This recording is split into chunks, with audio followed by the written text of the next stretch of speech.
Welcome to the Powerlifting and Power Ballads podcast, where we bring you a weekly dose of powerlifting news, tips, and training advice with a touch of 80s rock ballads. This podcast is presented by Team Rohr Powerlifting, your source of the most comprehensive coaching and meet day preparation. Here are your hosts, Josh Rohr and Laura Sturm. Welcome to episode 144. How are you, Josh Rohr? I'm good. How are you? I'm good. Cool. Good talk. So, this is our first episode back since the training weekend. Overall thoughts on the training weekend? I love the training weekend. Like every year, I'm just like, all right, we need to do this again next year. Let's start planning now. It's good to get everyone like off the grid kind of and just together and spend, lift together, but also like just hang out together. I think it's really cool. Yeah, I agree. I thought it was good. People got to experience, everybody got to experience Wade for one. That was new for a lot of people. Mm-hmm. It was good seeing everybody. I guess that's the thing for me is like, to some degree, I interact with almost everybody to some degree fairly regularly, but a lot of people have never met or interacted with each other just because they train at a different time or they're only online or, whatever. So to have everybody physically in there at the same time is pretty cool. Agree. I like that. That's awesome. And my only regret was that we didn't get to shoot the Amicalola River. Yeah. But that is what it is. We'll just have to do it coming up soon. Yeah, it was just, they're calling for rain and stuff, or thunderstorms, I guess, is why we didn't. Yeah. Right? I think, a couple of people were kind of trashed from training, and then that would have been a little rough on them, and the weather. And I think the weather was like a real thing. So yeah, it's probably good that we didn't go. That's what weather does. So Equip Nationals is this weekend in Dallas, Texas. We have 5 lifters competing. Stacie Metcalfe, Amy Pancake, Laura Styrlund, Katey Dodge, and Josh Jr. AKA Ashley Hanna. We're rolling in 5 deep on the women's team. See what happens. 4 of them are masters. Ashley's the only baby.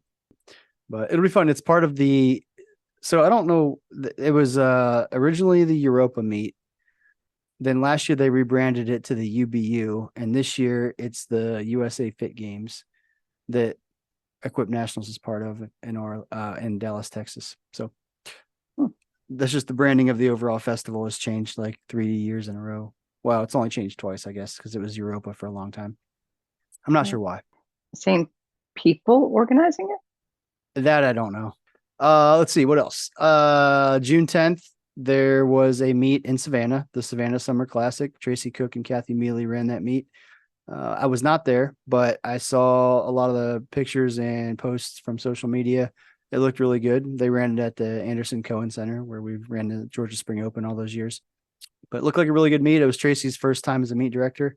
And from everything I saw online, she did a good job. So it was good.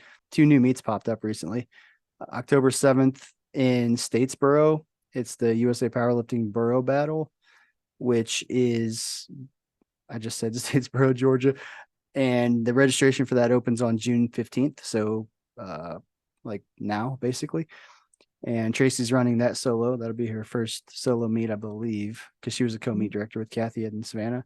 And then November 4th, South Georgia Barbell Brawl. Justin Little's running that down in Moultrie, Georgia. Registration opens on July 1st. So pretty much every other meet on the calendar in Georgia is sold out. Actually, that's not true. It's not sold out. All the ones that are open are sold out. And that's not true either. As I'm looking at it, the Lifting the House up in Ringgold still has some openings. Lydia Mele is now Lydia Mele Baptist because she got married. That's her last name now. So she's the meet director. I think that's going to be her first one. So you're saying there's meets coming up? There's meets coming up and registrations are opening soon. And those meets... all the other meets this year have sold out pretty darn fast. So I anticipate the same thing on the rest of those. All right. So let's move on to the powerlifting situation. I got one for you, Laura. Are you ready? I'm ready. So the situation is you let your chickens out into the fenced in backyard. You put them away 2 hours later and one is missing. What do you do? How was that a powerlifting situation? It interrupted my coaching session tonight. So it interrupted powerlifting and it interrupted my workout. I had to go walk around looking for a chicken instead of working out. So that's how it's a powerlifting situation. It's not related really to powerlifting, but I mean, situations happen while you're lifting, and it seems like something you have to deal with at the time, because you could have a chicken in trouble or, something else. So yeah, you probably need to stop for a minute, unless you're like about to do your last heavy set prepping for meat and, you're in your head and you got to go. But otherwise, you can kind of stop for a second and do what you need to do. But serious question, walked all over the place, looked for it, and have no idea where it's at still. So at that point, what do you do? Give up? If you've already looked all the places, like, there really isn't much else you can do. Yeah. I mean, short of like driving up and down the street. This happened before with a different one where we couldn't find one of them. We put them all away. And then later that night, no, I'm sorry, the next morning we found it. It was just in the backyard. Something got it, but we couldn't find it anywhere. So it must have been like hidden underneath the steps or something. But like I crawled underneath the porch, looked under everything, couldn't find it. And now it's almost the same situation, but like I still couldn't find it. So like I don't know what to do. We have had hawks like swoop down and like grab them before, but they've never carried them off. So I feel like if that was the case, we'd still see the chicken laying in the yard somewhere. Well, I think what usually happens is that a fox or a raccoon or something makes off with it, and then you might find it later. Sometimes you gotta let nature do nature things. So what would you do? You would just leave it go? At this point, we looked. I mean, after you've looked and looked and looked all the places, like there isn't really anything else you can do. I mean, it's not like a dog that you can like call back. Like if you go out there and you shake the chicken feed, it's not going to come running up. Yeah, we did try that. No, see, so you tried that. You could take a picture of it and put it on your telephone poles nearby and be like, "Lost chicken. Has anyone seen this chicken?" And how would one take a picture of a chicken that's missing? Oh, that's true. Unless you had a picture of it. Good point. Wow. And the odds are, if it's in someone else's yard, they probably not everyone in your area has chickens, I'm thinking. There are a surprising number of people that have chickens in this area. So I was surprised when I did my beekeeping certification that it was right down in your area. Apparently, there's a lot of people that keep bees. Yeah. In urban Atlanta. So there you go. Who knew? All right. Well, I have a new lifter tip. Are you ready? I'm ready. I mean, it's not like you're a new lifter or you have to weigh in a certain way, but I can give you agree or disagree. All right. So my tip is think about your goals and align your coach and your program with those goals in mind. Example being, like, say you're a newer lifter and you've found the barbell through training at a CrossFit gym, and you stop doing the classes because cardio isn't your thing. I get it, but you're lifting during the open gym, and then you do like some meets, and then you kind of fall in love with the training for the meets and the meets themselves, and you're like, wait, I'm kind of getting a little bit good at this, and I'd like to take it to the next level. And then in taking it to the next level, you start thinking about, maybe I need to get a coach that's not just a CrossFit coach. And I hate to say just a CrossFit coach, but that's not what I mean. I mean a coach that is just focused on powerlifting. I would say, go ahead and take that plunge and, align your program and your goals with your coach. Yeah, I mean, I think that makes sense. It's, if you're trying to be the very best at any particular thing, like you want somebody that's kind of, I hate the word specialized even, but like somebody that has a proven track record of getting people to that level, in whatever avenue that is. But yeah, you want a powerlifting coach that's proven to excel at the highest level. I mean, and take lifters to that highest level if that's your goal. So I think it makes sense to me.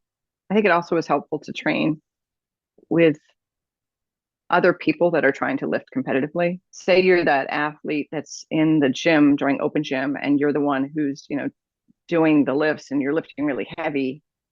To that atmosphere, you're the big fish in the little sea. But if you were to switch where you train regularly, you'd be training with people that are better than you, which in turn, it makes you end up being better. Don't feel bad about it. Have that conversation and just. Yeah, I think that's an important part there is like, I would have the conversation. I wouldn't just like ghost your current coach, especially if they've put time and effort into you, because like, it's hard not to take that personally sometimes as a coach. Like if somebody moves on to somebody different because they're quote unquote better at whatever, like that stings a little. Like, oh, you think somebody else is better. Well, yeah. And I think what you said there about like, whenever you're switching or making a change, the conversation, it's maybe not the most pleasant thing, but yeah, don't ghost anybody. Have the conversation. It might not be what they want to hear, but most coaches will go, after they take the ego hit for a second, they'll kind of sit back and go, oh, the reason you're doing this isn't because you think I'm a bad person. Sometimes it's not about the coach, it's about the lifter and what they need. Yeah, and in some situations, grass is not greener on the other side. So, I mean, that's kind of been my policy is if people that I coach, like if they, feel like they're better off somewhere else, like in general, I'm good. Like as long as they come to me and are like, hey, I feel like, I can get to where I want to go faster or better, go in this direction. And we talk it through. I'm like, if that's really what you think, then, I support that, because if you stay, even if you keep progressing, you're always going to wonder, would I have been better off doing something? So go do it. If it doesn't work out, we're here. Come on back. If you ultimately come back, some people would argue like, well, you should have never left if you ended up back here anyway. But I think part of that journey is the perspective too. So, I still count that as a positive, I think. Yep. I agree. So what else we got? Anything? That's it. I really just phoning this one in. I mean I didn't mean it as a insult to you. I obviously enjoy our talks. I didn't take it that way. Oh, good. But now that you mention it, I know. But I'm like, what are you trying to say? Wow. I didn't really have a whole lot to talk about. Really, the only thing I wanted to just mention, like we are a bunch of us are headed to Dallas, Texas this weekend, so. You'll be able to watch the live stream if you want and watch the scoring if you go to, I believe it's live.usapowerlifting.com. I'll be watching. It's actually usapowerlifting.com/live. So I was close. I think both actually work, but either way, it'll have all the scoring and live stream stuff there. Amy and Stacie lift in the morning session, and Katie, Ashley, and Laura Styrlund lift in the afternoon session. I think I need some sleep. It's going to be a good time. Yeah, I think you need some sleep too. All right, Josh, we'll get some rest and we'll talk to you next week after Nationals is done. Yep. Oh, yeah. Oh, Benji's going with us. I didn't tell you that. I knew that. I'm so excited for y'all. That's awesome that he's going. And I hope he plays pranks on someone. I don't know who. I didn't even think about that aspect. I'm flying with him there and back. And we are sharing a room. We're roommates. So, all right, I'll have my head on a swivel. I might have to send him some ideas. Yeah. Well, be careful. Because if I can't be there. Be careful. Yeah. I got a whole year till the next training weekend to plot. To come up with your own pranks. Yep. Okay. Good to know. All right. Well, have a great week. Enjoy Nationals. Will do. Have a great week, everybody listening. Bye now. Bye now. Thank you so much for listening. If you enjoyed today's episode of the Powerlifting and Power Ballads podcast, please remember to subscribe and share it with your friends.